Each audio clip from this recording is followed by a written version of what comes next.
Hello everyone, कैसे आप सब। आई होप कि आप सब अच्छे होंगे। कल हमने की थी यूनिट 1 में हिंदी भाषा और उसका विकास किया था। आज हम करने वाले हैं यूनिट 1 के PYQ।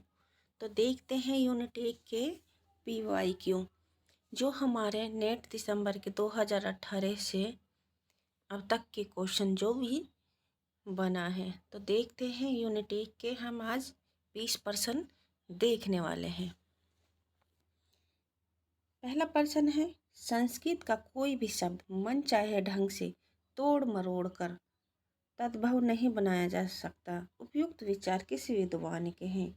Ramvilas Sharma, Suniti Kumar Chatterjee, George Grierson, Namvar Singh. ये हमारे 2018 में दिसंबर में आया हुआ है। तो देखते हैं, इसका हमारा सही आंसर होगा ए नंबर, रामविलास शर्मा। हमारा ए नंबर जो कि रामविलास शर्मा है, उसने ये बोला है संस्कृत को कोई भी शब्द मन चाहे ढंग से तोड़ मरोड़ कर तद्भव नहीं बनाया जा सकता। ये विचार रामविलास शर्मा का है। दूसरा क्वेश्चन देखते हैं, इनमें से कौन सी बोली बिहारी हिंदी वर्ग में नहीं आती? तो देखते हैं, भोजपुरी, छत्तीसगढ़ी, मैथिली, मगही। कौन सी बोली नहीं आती है बिहारी हिंदी वर्ग में? तो हमारी छत्तीसगढ़ी बोली बिहारी हिंदी वर्ग में नहीं आती है। यह हमारे अर्धमागधी में आती है, जो अर्धमागधी में पूर्वी हिंदी आती है। पूर्वी हिंदी में आती है हमारे छत्तीसगढ़ी, अवधी, बघेली और छत्तीसगढ़ी। ये अर्धमागधी अपभ्रंश में आती है। भोजपुरी, मैथिली, मगही, ये हमारी ये तीनों हैं। भोजपुरी, मैथिली और मगही ये हमारे बिहारी हिंदी वर्ग में आती हैं। आगे देखते हैं, तीसरा प्रश्न है हमारा, निम्नलिखित बोलियों को उनके क्षेत्र के साथ सुमेलित कीजिए। ये भी हमारे नेट दिसंबर 2018 में आया हुआ है। देखते हैं, पश्चिमी, मध्यवर्ती पहाड़ी, भोजपुरी और मगही ये कौन कौन से क्षेत्रों में बोली जाती है? जो पश्चिमी पहाड़ी है, जो हमारे इलाकों में बोली जाती है, यहाँ शिमला, ये शिमला में। और मध्यवर्ती है जो ये गढ़वाल शिमला। भोजपुरी है जो गाजीपुर और मगही पटना। ये हमारे क्षेत्रों में, जैसे पश्चिमी पहाड़ी शिमला में है और मध्यवर्ती पहाड़ी क्षेत्र गढ़वाल में बोली जाती है। भोजपुरी वाराणसी है, जौनपुरी है, गाजीपुर है, गोरखपुर है, देवरिया है, आजमगढ़ है, शाहाबाद है, चंपारण है, ये आदि जिलों में बोली जाती है। ये हमारी भोजपुरी बोली जाती है। मगही है जो मगही हमारे बिहारी क्षेत्र में बोली जाती है। बिहारी में पूरी बिहारी में बोली जाती है। पटना में, हजारीबाग में, मुंगेर में, भागलपुर क्षेत्र में मगही, पटना है, ये सब में बोली जाती है। आगे देखते हैं, तीसरा क्वेश्चन हमने देख लिया, पश्चिमी शिमला, मध्यवर्ती गढ़वाल, भोजपुरी, गाजीपुर और मगही पटना, ये हमने देख लिया। तो आगे देखते हैं, चौथा नंबर, हिंदी पर सामाजिक संस्कृति के वाहन का दायित्व संविधान किस अनुच्छेद में निर्धारित है? ये हमारा 351 में है। ये हमारे शॉर्ट में हमने बनाया भी हुआ है। आगे देखते हैं, निम्नलिखित में कौन सी बोली राजस्थानी नहीं है? मारवाड़ी, मंडियाली, मेवाती या मेवाड़ी। हमारी जो मंडियाली है ये राजस्थानी नहीं है। इसका बी नंबर सही होगा। आगे देखते हैं। मंडियाली जो बोली हिमाचल प्रदेश में बोली जाती है। ये मंडियाली है जो हिमाचल बोली प्रदेश में बोली जाती है, हिमाचल प्रदेश में। मुख्य रूप से यह बोली मंडी जिले और उसके आसपास के क्षेत्र कुल्लू, बिलासपुर, हमीरपुर, कांगड़ा के कुछ हिस्सों में प्रचलित है। मंडियाली बोली पश्चिमी पहाड़ी समूह कांगड़ी समूह के अंतर्गत आती है। आगे देखते हैं। ये हमारा छठा प्रश्न है। निम्नलिखित में से कौन सी भाषा संविधान के 8वीं अनुसूची में है? जो कि हमारी नेपाली, कांगड़ी, राजस्थानी, गोंडवी। ये हमारी जो कि नेपाली ए नंबर हमारा सही आंसर होगा। ये है हमारे संविधान के 8वीं अनुसूची में शामिल है। ए नंबर हमारा नेपाली सही होगा। प्रश्न नंबर 7 है। मूलतः किस शब्द का भाषा का शब्द तौलिया है? जो मूलतः किस भाषा का शब्द है? हमारा जो तौलिया है किस भाषा का, ये हमारा 7वां प्रश्न है। किस भाषा का शब्द है? उर्दू, हिंदी, पुर्तगाली या तुर्की। जो कि हमारा सी नंबर तौलिया जो कि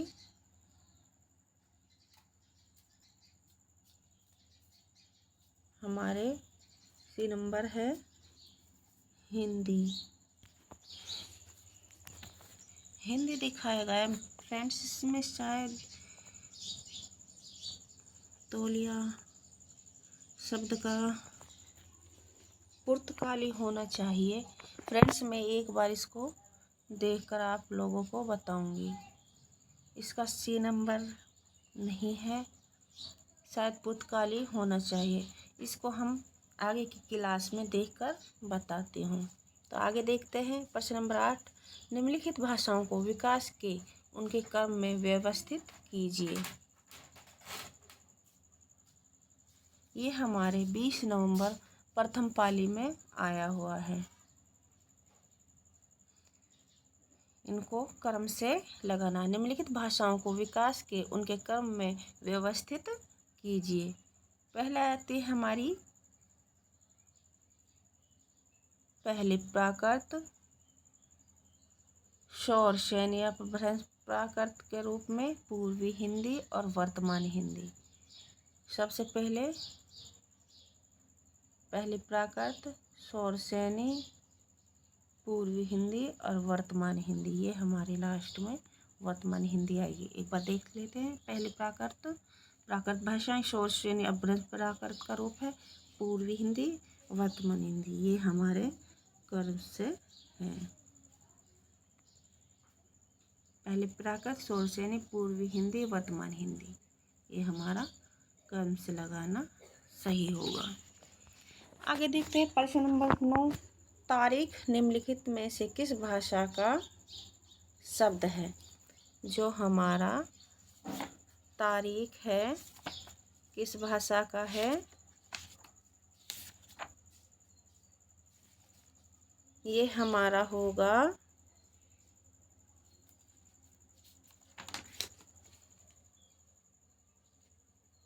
नौ नंबर बी, अरबी। ये हमारा बी नंबर 9 का बी नंबर अरबी होगा। इसका अरबी होगा बी नंबर। तारीख निम्नलिखित में किस भाषा का मूल शब्द है? अरबी, बी नंबर। हमारा बी नंबर सही होगा। आगे देखते हैं, निम्नलिखित में कौन सा शब्द यौगिक है रूढ़ नहीं? जल्द, नाक, कान। ये हमारा 10वां क्वेश्चन है, जो कि हमारा जल्द, ए नंबर सही होगा। ये निम्नलिखित में कौन सा शब्द यौगिक रूढ़ नहीं है? जल्द। आगे देखते हैं, निम्नलिखित में तालव्य वर्ण है, इसमें हमारा तालव्य वर्ण कौन सा है? इसमें हमारा तालव्य जो च वर्ग में आते हैं, जैसे च और हमारा जे, इसमें हमारा च और जे होगा।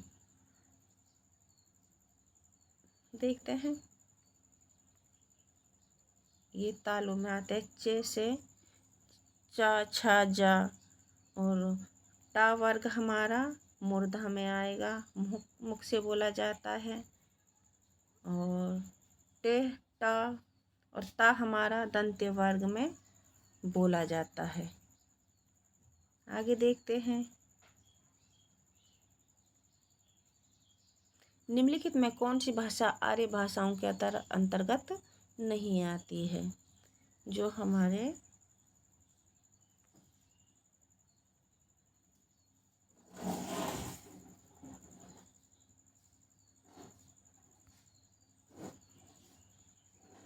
निम्नलिखित में कौन सी भाषा आर्य भाषाओं के अंतर्गत नहीं आती? अरबी, लैटिन, फारसी, यूनानी। ये हमारे अरबी है, जो अरबी आर्य भाषाओं के अंतर्गत नहीं आती है। यह है हमारे शामी हामी भाषाओं के अंतर्गत आती है। लैटिन, फारसी और यूनानी ये हमारे आर्य भाषाओं के अंतर्गत आती है, और अरबी है जो हमारे आर्य भाषाओं के अंतर्गत नहीं आती, जो कि ए नंबर नहीं आती है। एक नंबर हमारा सही होगा। लैटिन, फारसी, यूनानी ये आर्य भाषाओं के अंतर्गत आते हैं। देखते हैं आर्य भाषाओं के अंतर। इस भाग में संस्कृत, प्राकृत और उससे निकले हुए भारतवर्ष में प्रचलित आर्य भाषा अंग्रेजी, फारसी, यूनानी, लैटिन आदि भाषाएं हैं। शामी भाषाएं हैं, इब्रानी, अरबी और हबशी भाषाएं हैं। तुरानी भाषाएं इस भाग में मुगली, चीनी, जापानी, द्रविड़, ये तुर्की आदि भाषाओं में आती हैं, जो कि हमारा अरबी है, जो शामी हामी भाषी शामी में अरबी भाषा आती है, जो कि ये हमारी लैटिन, फारसी और यूनानी ये आर्य भाषा में शामिल है। निम्नलिखित भाषाओं को विकास के उनके क्रम में व्यवस्थित कीजिए।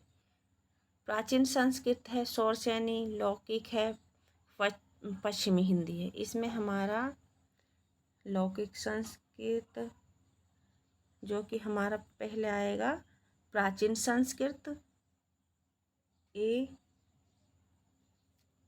प्राचीन संस्कृत है, फिर लौकिक संस्कृत है, शौरसेनी और पश्चिमी, ये हमारा सही आंसर होगा।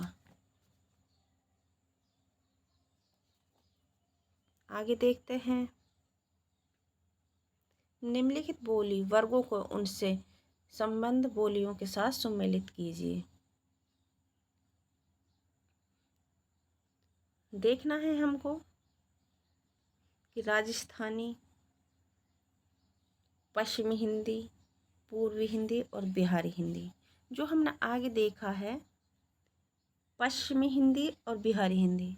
देखते हैं पूर्वी हिंदी हमने देखा था कि ये छत्तीसगढ़ी, ये छत्तीसगढ़ी पूर्वी हिंदी छत्तीसगढ़ी। बिहारी हिंदी भोजपुरी,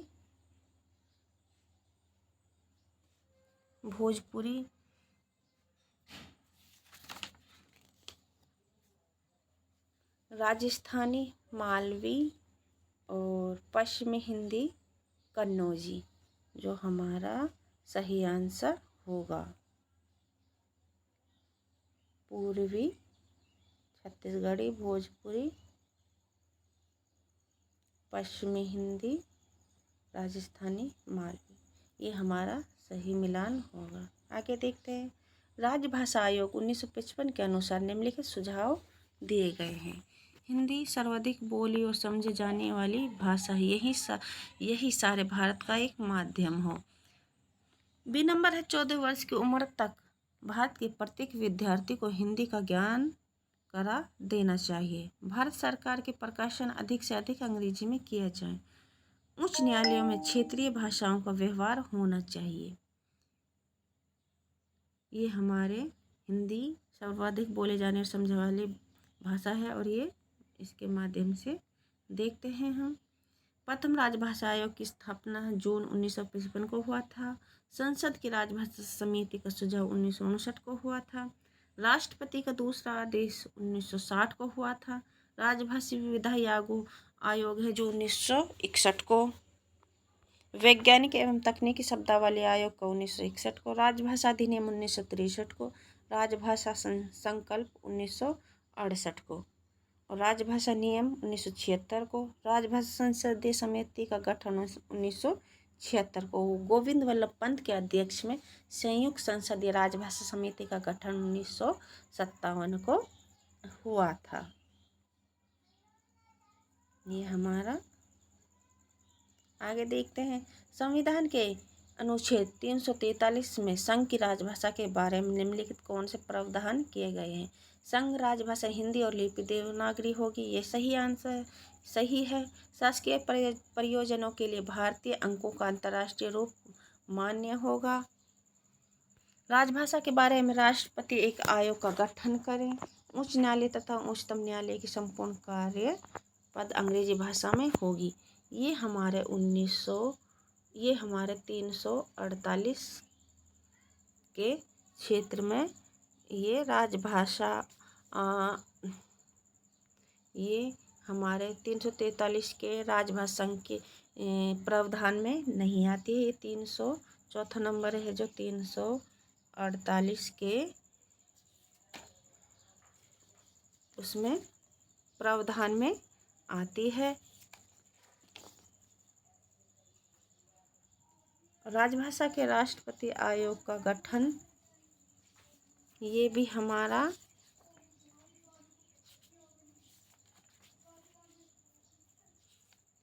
राष्ट्रपति का गठन, राजभाषा पे आयोग का गठन, ये हमारा 344 के अंतर्गत आता है, जो कि हमारा ए और 2 निम्नलिखित 343 संघ के राजभाषा में आता है। ए और 2 ये हमारे 343 संघ की राजभाषा के बारे में प्रावधान में आते हैं।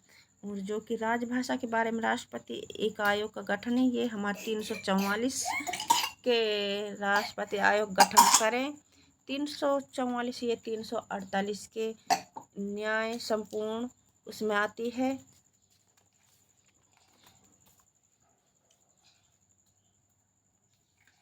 आगे देखते हैं। अवधि किस हिंदी प्रदेश की बोली नहीं है। लखीमपुर, बाराबंकी, प्रतापगढ़, बिजनौर। अवधि है जो हमारे बिजनौर प्रदेश की बोली नहीं है। ये बिजनौर है जो हमारे खड़ी बोली के अंतर्गत बोली में आती है। लखीमपुर, बाराबंकी, प्रतापगढ़ ये हमारे अवधि बोली में बोली जाती है। लखीमपुर है, प्रतापगढ़ है और बाराबंकी इसमें बोली जाती है। बिजनौर में खड़ी बोली बोली जाती है। आगे देखते हैं। हिंदी भाषा के विकास का सही अनुक्रम बताइए। तो प्राकृत अपभ्रंश हिंदी, पाली, पाली प्राकृत अपभ्रंश हिंदी, हिंदी पाली प्राकृत अपभ्रंश, अपभ्रंश हिंदी पाली प्राकृत। सबसे पहले हमारा पाली भाषा आता है, फिर प्राकृत आता है, फिर अपभ्रंश आता है, फिर हिंदी आता है। पाली प्राकृत अपभ्रंश हिंदी, इसका हमारा बी नंबर सही होगा। हिंदी भाषा के विकास का सही अनुक्रम पाली प्राकृत अपभ्रंश हिंदी। आगे देखते हैं, सूची 1 के साथ सूची 2 का मिलान कीजिए। तो देखते हैं, राजभाषा आयोग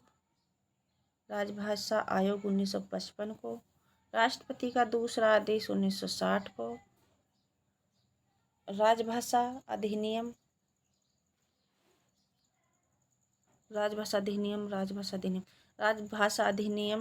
1963 को, राजभाषा अधिनियम एक बार फ्रेंड्स देख लेती हूँ कि इसमें थोड़ा सा मिस्टेक है। राजभाषा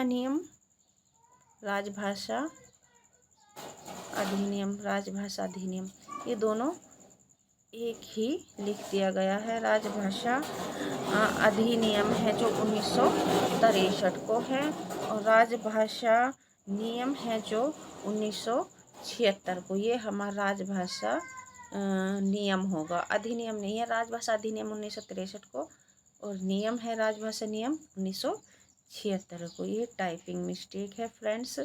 राजभाषा नियम है जो 1976 को, राजभाषा अधिनियम 1963 को, राजभाषा आयोग 1955, राष्ट्रपति का दूसरा आदेश 1960 को है। एक बार और फिर से बता देती, राजभाषा आयोग है 1955, राष्ट्रपति का दूसरा आदेश 1960, राजभाषा अधिनियम 1963, ये टाइपिंग मिस्टेक है। राजभाषा नियम है जो राजभाषा नियम 1976 को है। आगे देखते हैं, ये हमारा लास्ट का प्रश्न है, प्रश्न नंबर 20। सूची 1 को सूची 2 के साथ सुमेलित कीजिए। ओष्ठ, जो कि हमारा ओष्ठ ये है, ओष्ठ पे वर्ग, ओष्ठ है जो पे दंत ते कंठ्य ग तालव्य च, ये हमारा सही मिलान होगा। आज हमने देखे हैं 20 प्रश्न जो कि यूनिट 1 से हमारी क्वेश्चन आंसर बने हैं। ये हमारे PYQ हैं, ये हमारे लिए मोस्ट इम्पोर्टेंट क्वेश्चन हैं। वीडियो अगर पसंद आई है तो लाइक कीजिए, शेयर कीजिए और कमेंट कीजिए। इससे आगे के क्वेश्चन हम कल की वीडियो में, हमारी जो कल क्लास आने वाली है उसमें आगे के क्वेश्चन आंसर लेके आएंगे, जो कि यूनिट 1 से हिंदी भाषा और उसका विकास से क्वेश्चन आंसर हम लेके आएंगे।